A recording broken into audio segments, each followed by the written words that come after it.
नमस्कार जय जगन्नाथ दर्शक बंधु शुभ सकाळ मु लिपुन आपण मानकु स्वागत करुछि लिपुन ओडिया न्यूज को। आज हेउछि 11 तारिख मे मास शनिवार। आज मु आपण पाखकु ओडिशा तथा देश विदेशर 25 टी बछा बछा गुरुत्वपूर्ण खबर नेई करि आसीछि। जे खबर गुडी को आपण माने जानिबा निहाती जरूरी, सेथि पई भिडियोटी को शेष पर्यंत देखंतु। ता सहित आपण ए न्यूज को केउ जिल्लारु देखुछंती हमकु कमेंट माध्यम रे जणांतु। आम चैनल रे नुवा करि आसीथिले दया करि चैनल टी को एबे ही सब्सक्राइब करि दियंतु। पाखरे आसुथिबा बेल आइकन को प्रेस कर रखंतु, जहा फल भली गुरुत्वपूर्ण खबर आसिले आपण सर्वप्रथमे नोटिफिकेशन जरिया रे पाई परिबे। तेबे डेरी न करी चलंतु आजिर खबर उपरे नजर पकेइबा। आजिर प्रथम खबर, राज्य रे आसंता 12 जाए अधिक वर्षा संभावना। 16 जाए उपकूल रे बढ़िबनी ताती। राज्य रे आसंता 12 तारिख जाए कालबैशाखी वर्षा संभावना। 15 तारिख जाए उपकूल ओडिसा रे रहिबनी ताती। आभ्यंतरीण ओडिसा रे सामान्य रहि पारे। उत्तर ओडिसा रे 12 रु 14 तारिख जाए कालबैशाखी प्रभावरु अधिक वर्षा हे बोली पाणीपाग विशेषज्ञ पूर्वानुमान करिसंती।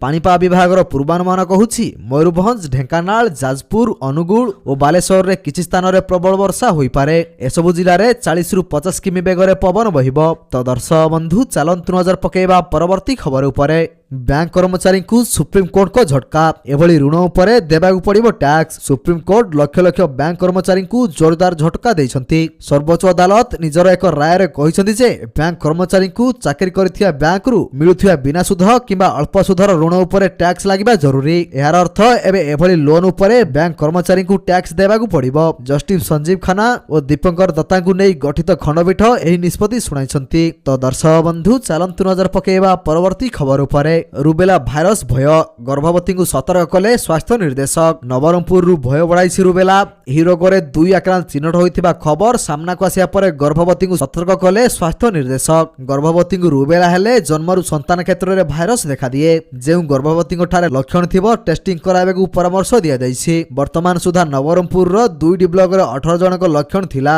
समस्त स्वास्थ्य अवस्था स्थिर अछि। भयभीत कि आतंकित हुअंतु नाही बोली स्वास्थ्य निर्देशक परामर्श दैछंती। तो दर्शक बंधु चलंतु नजर पकेइबा परवर्ती खबर उपरे। प्रथम रु अष्टम श्रेणी पिलांग गणित पाठ सहज पाई विकसित हैला बीबी ऐप। एहाकु व्यवहार करिबाकु समस्त डीओ को निर्देश देला ओएसएफा। राज्यर समस्त छात्रछात्री को शिक्षा क्षेत्र रे आगु नेबा पाई राज्य सरकार निरंतर भावे प्रयास जारी रखिसंती। शिक्षक और छात्रछात्री उन्नति पाई मुख्यमंत्री नवीन पटनायक अनेक नुआ नुआ योजना प्रणयन करबा सहित नुआ व्यवस्था मध्ये लागू करछंती। तेबे छात्रछात्री गणित पाठ को सहज साध्य करिया पाई राज्य सरकार एक बड़ पदक्षेप ग्रहण करिसंती। सेथिपई एक आप प्रस्तुत कराइथिया बेले उक्त आप रे थिबा गेम माध्यम रे पिला माने सहज रे गणित पाठ बुझी पारिबे। तो दर्शक बंधु चलंतु नजर पकेइबा परवर्ती खबर उपरे। जल्दी मिलिबो मागणा साइकेल, जानतु योग्यता। विभिन्न समय रे जनसाधारण पई अनेक योजना कार्यकारी करूछंती सरकार। एही सब योजना रे अनेक सुविधा पाउछंती लोके। तेबे एभली एक योजना रे एबे सरकार मागणा साइकेल जोगाई देउछंती। एही योजना रे सरकार साइकेल किबा साइकेल बाबदकु 3000 टंका जोगाई देबे। एही योजनार लाभ उठाइबाकु चाहुथिबा व्यक्ति विशेष ऑनलाइन आवेदन करि परिबे। तेबे आजि आमे आपनकु एभली एक योजना विषय रे कहिबु जेउथिरे सरकार आपनकु मागणा रे साइकेल देबे। तेबे गरीब श्रमिक श्रेणी रो लोकंकु सरकार एही योजना रे साइकेल जोगाई देउछंती। एही भली भाबरे लक्ष लक्ष लोकंकु एहार लाभ मिलिबो। तेबे खूब शीघ्र सरकार देशर समस्त गरीब श्रेणी रो लोकंकु साइकेल जोगाई देबाकु निष्पत्ति नैछंती एवं से बाबदकु 3000 टंका मध्ये देबे। तो दर्शक बंधु चलंतु नजर पकेइबा परवर्ती खबर उपरे। उपजीव सबुठु बड़ उत्कट स्थिति। जून मासरे बड़ धरणर बिजुली संकट रो सामना करिबो देश। जून मासरे देश एक बड़ धरणर बिजुली संकट रो सामना करि पारे। जल विद्युत उत्पादन ह्रास जोगु देश 14 वर्ष रे सबुठु उत्कट बिजुली समस्या देई गति करि पारे बोली सरकार आशंका करिसंती। कोनोसी आउटेज जेभली न हुए से दिगरे सरकार एबेडु कार्यपंथा ग्रहण कलेनी। यूनिट गुडी करे मेंटेनेंस सांगकु अचल यूनिट गुडी को पुनी थरे चालू करिबाकु एबे जोरदार उद्यम हेउछि। तो दर्शक बंधु चलंतु नजर पकेइबा परवर्ती खबर उपरे। झियंकु सरकार देबे 25,000 टंका, जानतु केमिति पाइबे लाभ। राज्य सरकारक द्वारा लोकंक पई अनेक प्रकार योजना चली थाए जेउथिरे गरीब एवं महिलांक उपरे सर्वाधिक ध्यान दिया जाए। देशर अनेक राज्य रे स्कूल झियो मानक पई विभिन्न योजना मध्ये चलीछि जेउथिरे झियो मानकु आर्थिक सहायता मध्ये दिया जाए। सरकार मध्ये एक समान योजना आरंभ करिसंती जेउथिरे स्कूल छात्री मानकु आर्थिक सहायता जोगाय पई कार्य करा जाए। एही योजना अधीन रे बिहार समस्त बालिका छात्री मध्यवर्ती परीक्षा रे उत्तीर्ण होइतिबा छात्री को सरकार 25,000 टंका प्रोत्साहन राशि प्रदान करिवे। एही योजना अधीन रे मैट्रिक परीक्षा रे प्रथम विभाग रे पास करथिबा छात्री मानकु 10,000 टंका दिया जिवो। ଏହା ବ୍ୟତୀତ ଏସସି ଏସଟି ଛାତ୍ରମାନେ ଦ୍ୱିତୀୟ ବିବାହ ପାଇଁ 8,000 ଟଙ୍କା ମଧ୍ୟ ପାଇବେ। ତ ଦର୍ଶକ ବନ୍ଧୁ ଚାଲନ୍ତୁ ନଜର ପକାଇବା ପରବର୍ତ୍ତୀ ଖବର ଉପରେ। ସରକାର ଖାତାକୁ ପଠାଇବେ 75,000 ଟଙ୍କା ସବସିଡି। ଏହି ଦିନ ଆସିବ ଜାଣି ରଖନ୍ତୁ ସମସ୍ତେ। ତେବେ ଆସନ୍ତୁ ଜାଣିବା ସରକାରଙ୍କ ସୌର ଯୋଜନା କଣ ଓ ଏହା ପାଇଁ କିପରି ଆବେଦନ କରି ବିଦ୍ୟୁତ ଆବଶ୍ୟକତାକୁ ସହଜରେ ପୂରଣ କରିପାରିବ ଏବଂ ବର୍ଷ ବର୍ଷ ଧରି ମାଗଣା ବିଦ୍ୟୁତ ଉପଭୋଗ କରିପାରିବେ। ତେବେ ଆମ ଦେଶର ପ୍ରଧାନମନ୍ତ୍ରୀ ନୂତନ ପ୍ରଧାନମନ୍ତ୍ରୀ ସୌର ଯୋଜନା ଓ ପ୍ରଧାନମନ୍ତ୍ରୀ ସୂର୍ଯ୍ୟୋଦୟ ଯୋଜନା ଘୋଷଣା କରିଥିଲେ। ଏହି ଯୋଜନାଗୁଡ଼ିକ ପ୍ରଧାନମନ୍ତ୍ରୀ ସୌର ଯୋଜନା ଅଧୀନରେ ଆସିଛି। ଏହି ଯୋଜନାଗୁଡ଼ିକ ପାଇଁ ଆବେଦନ କରି ନାଗରିକମାନେ ସରକାରଙ୍କ ଦ୍ୱାରା ଦିଆଯାଇଥିବା ସବସିଡିର ଲାଭ ପାଇପାରିବେ। ସରକାରଙ୍କ ତରଫରୁ ସୌର ସବସିଡି ପାଇବାକୁ ବ୍ୟକ୍ତିବିଶେଷଙ୍କୁ ଏକ ଗ୍ରିଡ୍ ସୌର ପ୍ରଣାଳୀ ସ୍ଥାପନ କରିବାକୁ ପଡ଼ିବ। ପ୍ରଧାନମନ୍ତ୍ରୀ ସୌର ଯୋଜନା ଏବଂ କେନ୍ଦ୍ର ସରକାରଙ୍କ ଦ୍ୱାରା ଆରମ୍ଭ ହୋଇଥିବା ଅନ୍ୟାନ୍ୟ ଆନୁଷଙ୍ଗିକ ପଦକ୍ଷେପ 1 କିଲୋୱାଟରୁ 10 କିଲୋୱାଟ କ୍ଷମତା ବିଶିଷ୍ଟ ସୌର ପ୍ୟାନେଲ ପାଇଁ ସବସିଡି ଯୋଗାଇଥାଏ। ତ ଦର୍ଶକ ବନ୍ଧୁ ଚାଲନ୍ତୁ ନଜର ପକାଇବା ପରବର୍ତ୍ତୀ ଖବର ଉପରେ। 10 ବର୍ଷ ଯାଏଁ ପିଲାଙ୍କୁ ମିଳିବ 2500 ଟଙ୍କା। ଜଲ୍ଦି କରନ୍ତୁ ଆବେଦନ। କେନ୍ଦ୍ର ସରକାରଙ୍କ ବାଲ ବିକାଶ ସେବା ଯୋଜନା ମାଧ୍ୟମରେ ଶିଶୁ ଓ ସେମାନଙ୍କ ମାଙ୍କୁ ଅନେକ ପ୍ରକାର ସୁବିଧା ଯୋଗାଇ ଦିଆଯାଉଛି। ଏହି ଯୋଜନାର ସୁଫଳ ଯେପରି ସାଧାରଣ ଜନତାଙ୍କ ପାଖରେ ପହଞ୍ଚି ପାରିବ ତାହାକୁ ଧ୍ୟାନରେ ରଖୁଛନ୍ତି ସରକାର। ଏଥିପାଇଁ ବିଶେଷ ଭାବରେ ଅଙ୍ଗନବାଡି କେନ୍ଦ୍ରଗୁଡ଼ିକରେ ସହାୟତା ନିଯୁକ୍ତ କରାଯାଇଛି। ଆଜିର ଛାତ୍ରଛାତ୍ରୀ କାଲି ଦେଶର ଭବିଷ୍ୟତ। ତେଣୁ ଦେଶର ଭବିଷ୍ୟତ ସୁରକ୍ଷିତ ରଖିବାକୁ ନିଶ୍ଚୟ କରିଛନ୍ତି ସରକାର। ଏଭଳି ସ୍ଥିତିରେ ସରକାରଙ୍କ ଏହି ଯୋଜନା ସେମାନଙ୍କୁ ଲାଭ ଦେଇପାରେ। ଏହି ଯୋଜନାରେ ଗର୍ଭବତୀ ସ୍ତନପାନ କରାଉଥିବା ମହିଳା ବା ପ୍ରସୂତିଙ୍କ ପାଇଁ ବି ଉଦ୍ଦିଷ୍ଟ। ମୂଳତଃ ଏହି ଯୋଜନାରେ 1 ମାସରୁ 10 ବର୍ଷ ପର୍ଯ୍ୟନ୍ତ ପିଲାଙ୍କୁ ଅନେକ ସୁବିଧା ଯୋଗାଇ ଦିଆଯାଉଛି। ଏଥିପାଇଁ ସରକାର ICDS ନାମକ ଯୋଜନା ଆରମ୍ଭ କରିଛନ୍ତି। ତ ଦର୍ଶକ ବନ୍ଧୁ ଚାଲନ୍ତୁ ନଜର ପକାଇବା ପରବର୍ତ୍ତୀ ଖବର ଉପରେ। ଓଡ଼ିଶାରେ ପ୍ରଥମ SCBରେ ଆରମ୍ଭ ହେବ ଥାଲାସେମିଆ ରୋଗୀଙ୍କର ଅସ୍ଥିମଜ୍ଜା ପ୍ରତିରୋପଣ। ପ୍ରଥମ ପର୍ଯ୍ୟାୟରେ ଚିହ୍ନଟ ହେଲେ 3 ଜଣ ରୋଗୀ। କଟକ ବଡ଼ ମେଡିକାଲ SCBର ହେମାଟୋଲୋଜି ବିଭାଗରେ ରକ୍ତ କର୍କଟ ରୋଗୀଙ୍କର ଅସ୍ଥିମଜ୍ଜା ପ୍ରତିରୋପଣ ସଫଳତାର ସହିତ ଆରମ୍ଭ ହେବା ପରେ ଏବେ ଥାଲାସେମିଆ ରୋଗୀଙ୍କର ଅସ୍ଥିମଜ୍ଜା ପ୍ରତିରୋପଣ ଆରମ୍ଭ ହେବ। ଏଥିପାଇଁ ବିଭାଗ ପକ୍ଷରୁ ପ୍ରଥମ ପର୍ଯ୍ୟାୟରେ 3 ଜଣ ରୋଗୀଙ୍କୁ ଚିହ୍ନଟ କରାଯାଇଛି। ଏଥିପାଇଁ ଗ୍ରହିତା ଓ ଅସ୍ଥିମଜ୍ଜା ଦାତା ପ୍ରସ୍ତୁତ ରହିଥିବା ବେଳେ ମେଡିକାଲରେ ପ୍ରଥମ ଥର ଏହି ଅସ୍ତ୍ରୋପଚାର କରାଯିବ। ତ ଦର୍ଶକ ବନ୍ଧୁ ଚାଲନ୍ତୁ ନଜର ପକାଇବା ପରବର୍ତ୍ତୀ ଖବର ଉପରେ। ଭାରତ ସରକାରଙ୍କ ବଡ଼ ସ୍କିମ୍ ଇ-ଶ୍ରମ କାର୍ଡ ମାଧ୍ୟମରେ ପ୍ରତି ମାସରେ ମିଳିବ 3,000 ଟଙ୍କା। ପୂରଣ କରନ୍ତୁ ଏହି ଫର୍ମ। ଅସଂଗଠିତ ପରିବାରର ଲୋକଙ୍କ ପାଇଁ କେନ୍ଦ୍ର ସରକାରଙ୍କ ଦ୍ୱାରା ଇଲେକ୍ଟ୍ରୋନିକ୍ ଇ-ଶ୍ରମ ଯୋଜନା ଆରମ୍ଭ କରାଯାଇଛି। ଇ-ଶ୍ରମ କାର୍ଡ ତିଆରି ପାଇଁ ସରକାର ଏକ ପୋର୍ଟାଲ ମଧ୍ୟ ଲଞ୍ଚ କରିଛନ୍ତି। ଶ୍ରମ ଯୋଜନାର ଲାଭ ପାଇବାକୁ ଶ୍ରମିକମାନଙ୍କୁ ଏକ ଇଲେକ୍ଟ୍ରୋନିକ୍ କାର୍ଡ କରିବାକୁ ପଡ଼ିବ। ଏହି କାର୍ଡ ତିଆରି କରିବା ପରେ ଶ୍ରମିକମାନେ ଅନେକ ସୁବିଧା ପାଆନ୍ତି। ଜଣେ ବ୍ୟକ୍ତି 60 ବର୍ଷ ବୟସ ହେବା ପରେ ବୀମା, ଅକ୍ଷମତା ଏବଂ ପେନସନ କ୍ଷେତ୍ରରେ ଆର୍ଥିକ ସହାୟତା ଅନ୍ତର୍ଭୁକ୍ତ କରାଯାଇଥାଏ। ଯଦି ଆପଣ ଅକ୍ଷମତା ହୁଅନ୍ତି ତେବେ ସରକାର ଆପଣଙ୍କୁ 1 ଲକ୍ଷ ଟଙ୍କା ପ୍ରଦାନ କରିବେ। ଏହା ସହିତ ସରକାର 60 ବର୍ଷ ବୟସ ପରେ ଶ୍ରମିକମାନଙ୍କୁ ମାସିକ 3,000 ଟଙ୍କା ପେନସନ ଦେବେ। ତେବେ ଯଦି ଆପଣଙ୍କ ପାଖରେ ଇ-ଶ୍ରମ କାର୍ଡ ଅଛି ଏହି ସବୁ ସୁବିଧାର ଲାଭ ପାଇପାରିବେ। ତେବେ ଦର୍ଶକ ବନ୍ଧୁ କଣ ଆପଣଙ୍କ ପାଖରେ ଇ-ଶ୍ରମ କାର୍ଡ ଅଛି କି? ଯଦି ଅଛି ତେବେ ଆମକୁ କମେଣ୍ଟରେ ଆପଣଙ୍କର ନାମ ଏବଂ ଆପଣଙ୍କର ଇ-ଶ୍ରମ କାର୍ଡ ଅଛି କି ନାହିଁ ଜଣାନ୍ତୁ। ତ ଦର୍ଶକ ବନ୍ଧୁ ଚାଲନ୍ତୁ ନଜର ପକାଇବା ପରବର୍ତ୍ତୀ ଖବର ଉପରେ।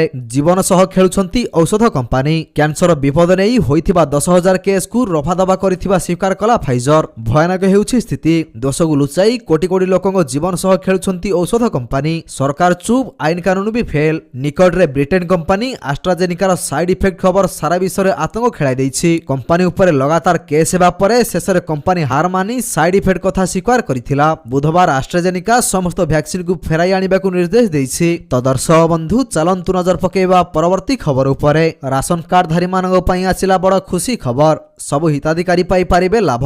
ଜାଣନ୍ତୁ କିପରି କରିବେ ଆବେଦନ। ଦର୍ଶକ ବନ୍ଧୁ ଯଦି ଆପଣଙ୍କ ପାଖରେ ରାସନ କାର୍ଡ ଅଛି ତାହେଲେ ଆପଣଙ୍କ ପାଇଁ ଆସିଯାଇଛି ଏକ ଏପରି ଖବର ଯାହାକୁ ଶୁଣିଲେ ଆପଣମାନେ ଖୁସି ହୋଇଯିବେ। ଯଦି ଆପଣଙ୍କ ପାଖରେ ଏକ ରାସନ କାର୍ଡ ଅଛି ତେବେ ଆପଣ ମାଗଣାରେ ଏକ ଗ୍ୟାସ୍ ଚୁଲା ଓ ଏକ ଗ୍ୟାସ୍ ସିଲିଣ୍ଡର ପାଇପାରିବେ। କିପରି ଏହାର ଫାଇଦା ଉଠାଇବେ ଆସନ୍ତୁ ଜାଣିବା।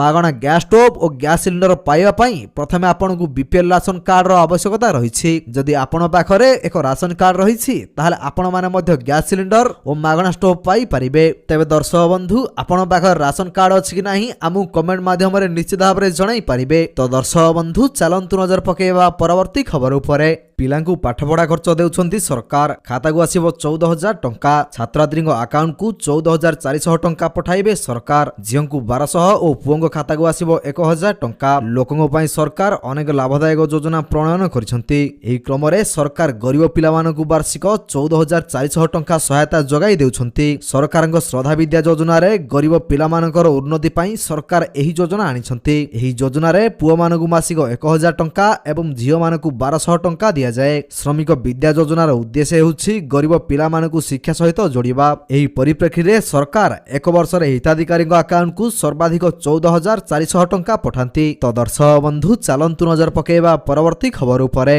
केबे आसीबो पीएम किसान योजना रे 17तम किस्ती टंका? आज ही करिनियंतु एही काम, नचेत अकाउंट को आसीबो नाही टंका। भारत सरकार चाषी मानक पई प्रधानमंत्री किसान सम्मान निधि भली एक चमत्कार योजना चलाउछंती। एहा अधीन रे देशर समस्त कृषक परिवार को कृषि एवं अन्यान्य आनुषंगिक कार्य तथा घरर आवश्यकता क्रय पई आर्थिक सहायता जोगाई दिया जाउछि। एही योजनार 17तम किस्ती प्रधानमंत्री नरेंद्र मोदी द्वारा 18 फेब्रुआरी 2024 रे समस्त योग्य चाषी को प्रदान करा जायथिला। तेबे चाषी माने वर्तमान 17तम किस्ती पई अपेक्षा करिसंती। पीएम किसान पदक्षेप अनुसार योग्य चाषी को प्रति मासरे 2000 टंका लेखाई दिया जाउछि। पीएम किसान वेबसाइट अनुसार पीएम किसान रे पंजीकृत कृषक मानकु ईकेवाईसी करबाकू पड़िबो, नचेत पीएम किसान टंका मिलिबो नाही। तेबे दर्शक बंधु कोन आपण माने पीएम किसान योजना रे टंका पाउछंती कि? जदि पाउछंती तेबे हमु कमेंट माध्यम रे निश्चित भाबरे जणांतु। तो दर्शक बंधु चलंतु नजर पकेबा परवर्ती खबर उपरे। भारत रे लॉन्च हैला गूगल वॉलेट। जानंतु केमिति उठाइबे एही सर्विस रो फायदा। भारत रे लॉन्च होई जाईछि गूगल वॉलेट। आज एही डिजिटल वॉलेट सर्विस को गूगल इंडिया लॉन्च करिछि, किंतु गूगल रो एही वॉलेट सर्विस गूगल पे ठारू संपूर्ण भिन्न हेबो, जेउथिरे यूजर माने सेमानकर credit card, debit card, gift card इत्यादि डिजिटल भाबरे स्टोर करि परिबे। गूगल केवल एंड्रॉइड यूजर को पई भारत रे एहाकू लॉन्च करिछि। एही प्राइवेट डिजिटल वॉलेट रे यूजर माने सेमानकर कार्ड, टिकेट, पास, डिजिटल की एवं आईडी कार्ड स्टोर करि परिबे। तो दर्शक बंधु चलंतु नजर पकेबा परवर्ती खबर उपरे।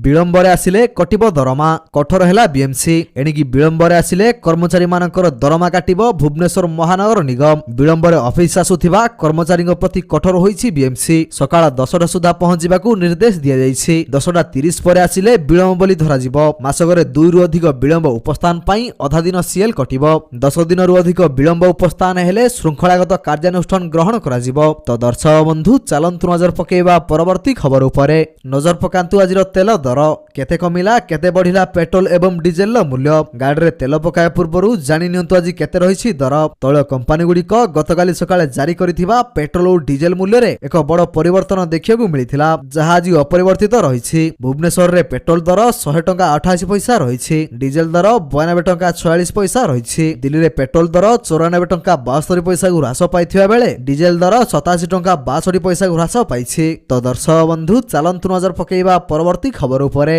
आज सुना दाम रे होई नाही कोनोसी परिवर्तन। थरे नजर पकांतु केते रहिछि दर। आगो को आसुछि विवाह ऋतु। दिनो दिन सुनार दाम वृद्धि पाउथिबारु सुना किनिबाकू चिंतारे पड़िलेनी ग्राहक। किछि दिन हेबो सुनार दाम आकाश छुआ रहुछि। तेबे आज सुना दाम रे कोनोसी परिवर्तन आसी नथिबा देखिबाकू मिलिछि। आज भारतीय बाजार रे 24 कैरेट सुना दर 10 ग्राम प्रति 71,830 टंका होइथिबा बेले 22 कैरेट सुना दर 10 ग्राम पिछा 65,850 टंका रहिछि। तो दर्शक बंधु चलंतु नजर पकेबा परवर्ती खबर उपरे। तो दर्शक बंधु प्रत्येक दिन एहिपरि सकाळर गुरुत्वपूर्ण खबर गुडी को देखिया पई हम चैनल को सब्सक्राइब करि दियंतु, काहेकि ना प्रत्येक दिनर एपरि बछा बछा खबर गुडीए आमे आपण मानन पई नेई कर आसुछु, जार अपडेट आपण माने हम चैनल माध्यम रे पाई परिबे। तेनु चैनल को सब्सक्राइब करी बेल आइकन को प्रेस करिया पई जमारु भूलंतु नाही। वीडियोटी को शेष पर्यंत देखिथिबारु आपन को बहुत बहुत धन्यवाद। जय जगन्नाथ।